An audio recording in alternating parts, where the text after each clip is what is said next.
नमस्कार विद्यार्थी मित्रांनो, मी कॉमर्सवाला मास्तर आणि या नवीन व्हिडिओमध्ये तुमच्या सर्वांचं स्वागत।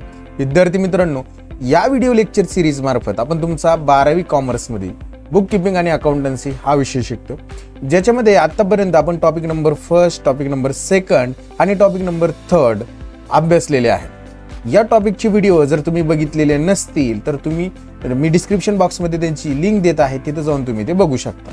विद्यार्थी मित्रांनो, लास्ट 2 व्हिडिओमध्ये आपण retirement of partner topic number 4 सुरू केलेला आहे। त्याचा थेरॉटिकल पार्ट सर्व अभ्यासलेला आहे। ती व्हिडिओ जर तुम्ही बघितलेले नसतील तर त्या व्हिडिओची प्लेलिस्टची लिंक मी डिस्क्रिप्शन बॉक्समध्ये देऊन ठेवतो, तिथे जाऊन तुम्ही ते बघू शकता। विद्यार्थी मित्रांनो, आजच्या व्हिडिओमध्ये आपण प्रॅक्टिकल एक्झाम्पल नंबर 1 म्हणजे solve example number 1 retirement of पार्टनरचं कसं सॉल्व करायचं ते पाहणार आहोत। हे पहिलंच एक्झाम्पल आहे, त्याच्यामुळे हा व्हिडिओ शेवटपर्यंत बघा, जेणेकरून तुम्हाला हे एक्झाम्पल चांगल्या पद्धतीने समजेल।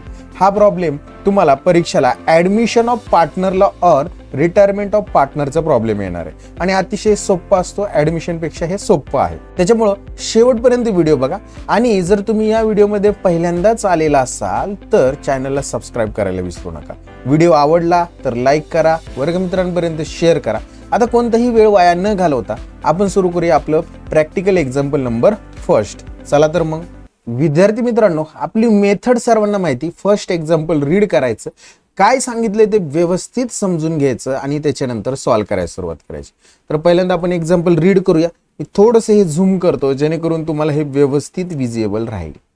ओके, चला। Given below is the balance sheet of Raja, Rani and Pradhan. तिघजण पार्टनर आहेत, राजा, राणी, प्रधान हे जुने पार्टनर आहेत, ओल्ड पार्टनर म्हणायचं। Who were partner in a firm sharing profit and losses in the ratio 5:3:2।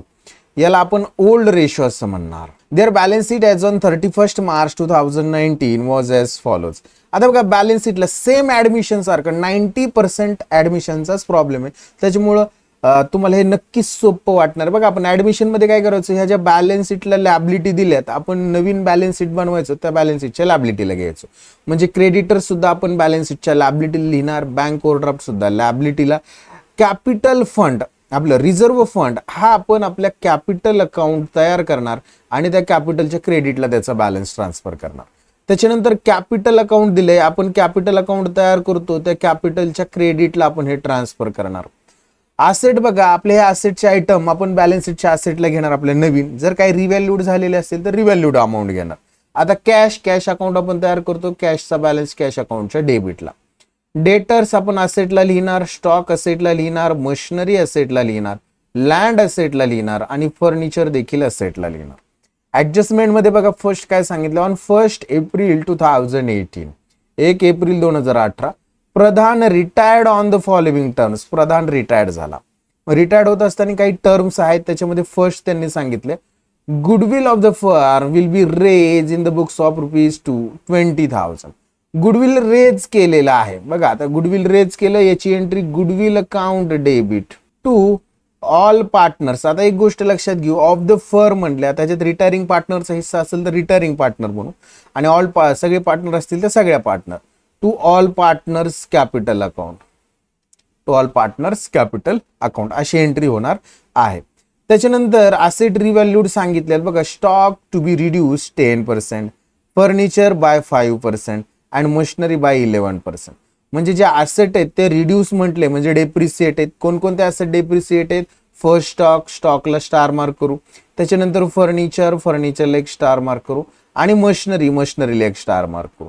या असेट रिड्यूस झाल्या म्हणजे काय झाल्या, कमी झाल्या, लेस करणार त्या असेट मधनं, आणि असेट कमी होणे, वजा होणे रिव्हॅल्युएशनच्या डेबिटला, कारण तो लॉस आहे। नेक्स्ट त्यांनी सांगितले RBDD reserve for bad and doubtful debts be maintain at 5% on debtors. आता डेटर्स मधून हा काय करावा लागणार आहे, आपल्याला लेस करावा लागणार आहे डेटर्स असेट कमी होईल, दुसरा इफेक्ट रिव्हॅल्युएशनच्या डेबिटला, म्हणून आपल्याला डेटर्सला पुन्हा एकदा स्टार मार्क करावा लागेल। Next 200 to be return from creditors मधनं ₹200 कमी झालेत म्हणजे क्रेडिटर्स मधनं लेस करावं लागतील। क्रेडिटर्स लॅबिलिटी कमी होणे प्रॉफिट आहे रिव्हॅल्युएशनच्या क्रेडिटला, मग आपल्याला क्रेडिटर्सला एक स्टार मार्क करावा लागेल। Then next out of the amount due to Pradhan, बघा आता प्रधानला जे अमाऊंट द्यायचे आहेत ₹5,000 to be paid by cash, cash मध्ये 5,000 रुपये पेड केले.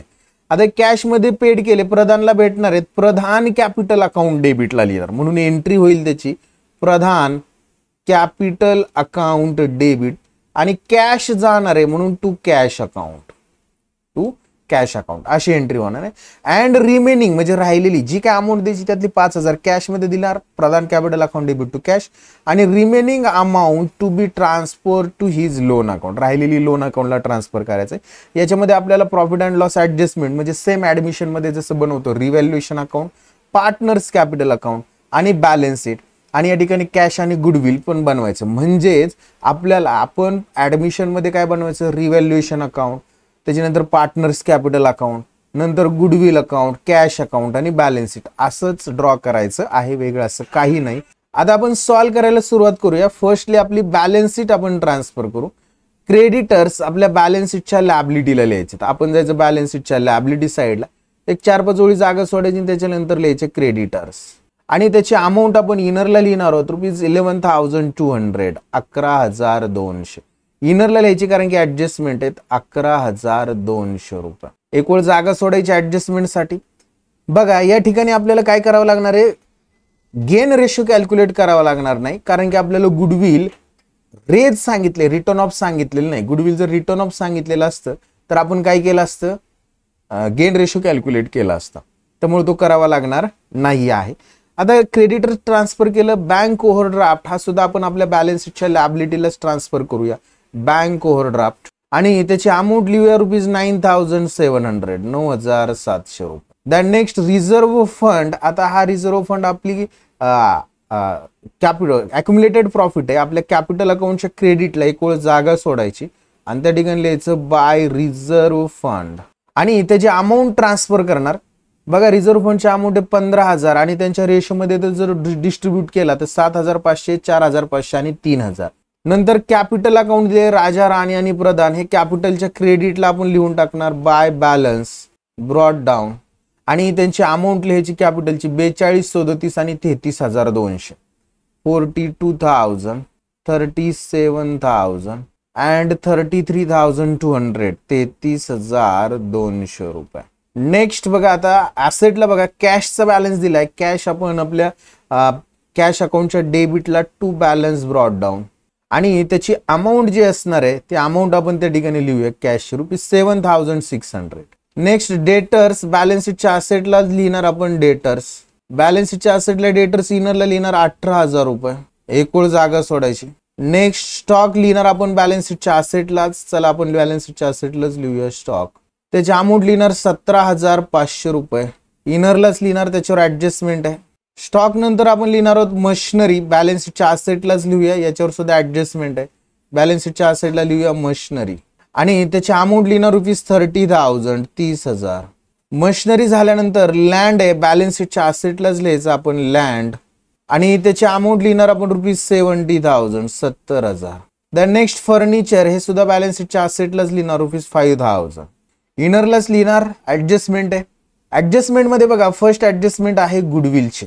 गुडविलच्या ऍडजस्टमेंट मध्ये काय सांगितले त्यांनी, goodwill of the firm will be raise in the books of account ₹20,000. Goodwill raise केलं, entry goodwill account debit to all partners, म्हणजे गुडविलच्या डेबिटला आपल्याला ऑल पार्टनर्सची नावं लिहावं लागतील. गुडविलच्या डेबिटला जाऊया, त्या ठिकाणी लिहू टू राजा कॅपिटल, आणि त्यांच्या ओल्ड रेशो मध्ये आपल्याला हे ट्रान्सफर करायचं. राजाला लिहिणार आपण 10,000, टू राणी कॅपिटल ते लिहिणार 6,000, आणि टू प्रधान कॅपिटल त्याला लिहिणार आपण 4,000. इकडे हे डेबिटला आहे गुडविलच्या, पार्टनर्स कॅपिटलच्या क्रेडिटला लिहायचं by goodwill account, by goodwill account. Amount लिहिणार फर्स्ट 10,000, 6,000 आणि ₹4,000, 4,000 अशा पद्धतीने. म्हणजे आपण फर्स्ट ऍडजस्टमेंटच्या अकाउंटिंग ट्रीटमेंट केला. नंबर सेकंड मध्ये स्टॉक रिड्यूस 10%, फर्निचर 5% आणि मशिनरी 11%. सगळ्या असेट रिड्यूस म्हणजे डेप्रिसिएट आहेत, ऍसेट मधनं लेस करायचं. फर्स्टली स्टॉक मधनं म्हणायचं लेस डेप्रिसिएशन ऍट 10%. बघा 17,500 मधनं 10% म्हणजे 1,750 वजा होतील. आउटरला येणारे 15,750, 15,750. त्याच्यानंतर आपल्याला अजून कशावर डेप्रिसिएशन आहे बघा, फर्निचरवर आहे 5%, फर्निचर बॅलन्स शीटच्या असेटला आहे, लेस डेप्रिसिएशन ॲट 5%, 5,000 वर 5%, 250 रुपये, आउटरला 4,750 येते. आणि लास्ट डेप्रिसिएशन असतं अजून कशावर आहे, मशिनरीवर 11%, बॅलन्स शीटच्या असेटला जायचं, त्या ठिकाणी म्हणायचं लेस मशिनरीमधनं लेस डेप्रिसिएशन ॲट 11%, 11%. बघा 30,000वर 11% जर कॅल्क्युलेट केलं आपण तर ते येणार आहे 3,300 रुपये. 30 मधनं 3 गेले 27, 27 मधनं 300 गेले 26,700 रुपये आउटरला येतील. आणि या तीनही असेट कमी झाल्या, लॉस आहे, लॉस आपण रिव्हॅल्युएशनच्या डेबिटला लिहायचा. टू पहिल्यांदा स्टॉक अमाऊंट लिहिणार 1,750 स्टॉकची अमाऊंट. त्याच्यानंतर टू फर्निचर टू मशिनरी आहे, अमाऊंट लिहिणार 3,300. नेक्स्ट टू फर्निचर अमाऊंट लिहिणार 250. अशा पद्धतीने 2 नंबरची ऍडजस्टमेंट संपली. 3 नंबरमध्ये आरडीडी 5%, डेटर्स मधून लेस करायचा, डेटर्स बॅलन्स शीटच्या असेटला आहे, त्या ठिकाणी याचं म्हणायचं लेस आरडीडी ॲट 5%. आणि 18,000वर 5%, 10%, 1,800, 5%, 900 रुपये. 18 मधनं 900 गेले, आउटरला 17,100.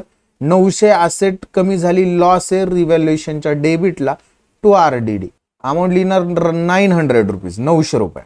Number 4th adjustment 200 to be return of from creditors. Creditors मधनं 200 कमी झाले, आपण क्रेडिटर्स बॅलन्स शीटच्या लायबिलिटी लिहिले, त्या ठिकाणी जायचं म्हणायचं लेस रिटर्न ऑफ, अमाऊंट लिहिणार ₹200, आउटरला 11,000. लायबिलिटी कमी होणे प्रॉफिट आहे, रिव्हॅल्युएशन अकाउंटच्या क्रेडिटला लिहायचं बाय क्रेडिटर्स आणि अमाऊंट लिहिणार ₹200. दॅन नेक्स्ट नंबर 5 ऍडजस्टमेंट काय सांगते बघा, out of the amount due to partner Pradhan ₹5,000 paid by cash. म्हणजे कॅश मधनं गेले, प्रधान कॅपिटलच्या डेबिटला कॅश येणार, कॅश मधनं पैसे कॅश जाणार म्हणून कॅशच्या क्रेडिटला, प्रधान कॅपिटलच्या डेबिटला लिहूया to cash account, cash oblique bank लिहूया आणि प्रधानच्या कॉलम मध्ये लिहिणार ₹5,000 आणि कॅश अकाउंटच्या क्रेडिटला बाय प्रधान कॅपिटल, अमाऊंट लिहिणार ₹5,000, 5,000. अशा पद्धतीने आपण काय केलेले, सगळ्या अमाऊंट आपल्या सगळ्या ऍडजस्टमेंट करून घेतलेल्या. आता क्लोज करायला सुरुवात करायची. फर्स्ट रिव्हॅल्युएशन अकाउंट क्लोज करायचं. रिव्हॅल्युएशनच्या डेबिटची टोटल जास्त असणार आहे, 6,200 डेबिट टोटल येते. तीच लिहिणार क्रेडिटला 6,200, त्यातनं हे 200 रुपये जर वजा झाले तर 6,000 रुपये राहतील. हे डिस्ट्रीब्यूट करायचे पार्टनरला 1, 2, 3 आणि 4थ्या ओळीला लिहायचं बाय. आता इथं ओल्ड न म्हणता, ऍडमिशन मध्ये ओल्ड म्हणायचो ना आपण, आता इथं ऑल म्हणायचं, ऑल किंवा नुसतं पार्टनर्स कॅपिटल म्हटलं तरी चालेल, by all partners capital account. आणि हा जो आहे हा लॉस आहे, कंसात एल फॉर लॉस आणि याला अंडरलाईन करू आणि याच्यामध्ये आपण तीनही पार्टनरची नावं लिहून घेऊ. पहिला पार्टनर आहे राजा, त्यांचा ओल्ड रेशो आहे 5:2. त्या रेशोमध्ये आपण हे डिस्ट्रीब्यूट करणार आहे, त्यामुळे राजाचा हिस्सा जो असणार आहे तो आहे 5. त्याच्यानंतर राणीचा हिस्सा असणार आहे 3 आणि नंतर आहे प्रधानचा हिस्सा असणार आहे 1. मग अशा पद्धतीने जर वाटलं तर राजाला येणार आहे 3,000 रुपये, राणीला येणार आहे 1,800 आणि प्रधानला येणार आहे 1,200 रुपये. हे इकडे डेबिटला क्रेडिटला दिसत आहेत. पार्टनर्स कॅपिटल अकाउंटच्या डेबिटला लिहायचं टू रिव्हॅल्युएशन अकाउंट, अमाऊंट लिहिणार ₹3,000, 1,800 आणि 1,200. आणि आता हे पार्टनर्स कॅपिटल क्लोज करायचं. जो रिटायरिंग पार्टनर आहे त्याचा अगोदर क्लोज करायचं. बघा प्रधान कॅपिटल ची क्रेडिटची टोटल आहे 33,200 प्लस 3 36 आणि हे 40,200 रुपये. क्रेडिटची टोटल 40,200 येते. तीच डेबिटला लिहिणार 40,200. त्यातले आपण 5,000 कॅश मध्ये दिले आणि लॉसचे 1,200 जर वजा केले तर त्याला आपल्याला पिएबल अमाऊंट जी असणार आहे ती असणार आहे ₹34,000, 34,000 रुपये. हे त्याला द्यायचे जे पैसे आहेत ते कुठं ट्रान्सफर करायचे त्यांनी सांगितले बघा प्रॉब्लेम मध्ये सगळ्यात शेवटी. इथे त्यांनी सांगितले प्रधानला जे अमाऊंट रिमेनिंग जी ड्यू असणार आहे ते transfer to his loan account. म्हणून आपण त्या ठिकाणी पार्टनर्स कॅपिटलला त्याचं तिथे लिहायचं टू लोन अकाउंट किंवा टू प्रधान लोन असं म्हटलं तरी चालेल. 34,000. आणि हे 34,000 ॲज अ लोन म्हणून आपण बॅलन्स शीटच्या लॅबिलिटी साईडला दाखवायचे. प्रधान लोन अकाउंट अमाऊंट लिहिणार 34,000 34,000 आउटर कॉलम. आणि त्यात राहिलेले पार्टनर्सचे कॅपिटल अकाउंट क्लोज करायचं बघा. फट 37 4 41 6 47,500 रुपये. राणीचे येणारे 47,500 तेच लिहिणार इकडं 47,500. इकडे बघा राजा 42 7 49 59,500 59,500 तेच इकडे लिहिणार 59,500. 59 मधनं 3 जर गेले तर 57,500 राहतील. आणि हे 47,500 मधनं 1,800 जर गेले तर 45,700 राहतील. इथं डॅश. हे जे अमाऊंट आहेत ह्यांच्या कॅपिटल अमाऊंट आहेत. नवीन फर्म मधले ह्यांचं एवढं कॅपिटल असणार आहे. त्यामुळे याला म्हणायचं टू बॅलन्स ब्रॉट डाऊन. आणि ही बॅलन्सिंग फिगर आपल्या बॅलन्स शीटच्या लॅबिलिटीला ॲज अ कॅपिटल म्हणायचं. Capital account. त्याच्यामध्ये एक पहिला लिहायचा राजा आणि दुसरी लिहायची राणी. आता राजाचं कॅपिटल लिहिणार आहे आपण 56,500 56,500 आणि राणीचं लिहिणार आपण 45,700. अशी दोघांची टोटल कॅपिटलच्या आपण बॅलन्स शीटच्या लॅबिलिटी साईडला आउटरला मेन्शन करणार आहोत. ती म्हणजे 1,02,200 रुपये. 1,02,200. अशा पद्धतीने आपण काय केलेले कॅपिटल अकाउंट क्लोज केलं. आता गुडविलचं बघा. गुडविलच्या डेबिटची टोटल आहे 10 6 आणि 4 20,000 रुपये डेबिट. तेच क्रेडिटला लिहिणार 20,000. गुडविल रेज असेल तर बघा आपण थेरी सांगताना मी सांगितलं होतं ॲपियर इन बॅलन्स शीट म्हणजे गुडविल अकाउंट क्लोज होत नाही म्हणजेच ते बॅलन्सिंग फिगर 20,000 राहणार. याला आपण म्हणणार बाय बॅलन्स कॅरीड डाऊन. आणि हे बॅलन्स शीटच्या असेटला दाखवायचं म्हणजेच ॲपियर होतं बॅलन्स शीटच्या असेटला. म्हणून बॅलन्स शीटच्या असेटला लिहायचं गुडविल अकाउंट. अमाऊंट लिहिणार ₹20,000 20,000. नेक्स्ट कॅश अकाउंट क्लोज करूया. आता आपण बघा कॅशच्या डेबिटची टोटल 7,600 आहे. 7,600. तीच क्रेडिटला लिहिणार 7,600 रुपये. त्यातने 5,000 जर वजा झाले तर आपल्याला 2,600 रुपये राहतील. याला लिहायचं बाय बॅलन्स कॅरीड डाऊन. आणि हे 2,600 बॅलन्स शीटच्या असेटला लिहायचं cash oblique bank account. Amount लिहिणार 2,600. आणि आता बॅलन्स शीट क्लोज करायची. लॅबिलिटी साईडची टोटल बघायची 1,56,900. लॅबिलिटी 1,56,900. असेट सुद्धा 1,56,900 होणार आहे.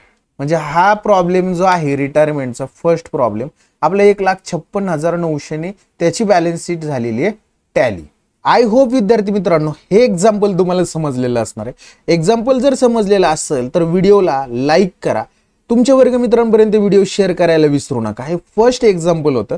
नेक्स्ट व्हिडिओमध्ये आपण नेक्स्ट एक्झाम्पल पाहणार आहोत. तोपर्यंत सर्वांना बाय. Take care.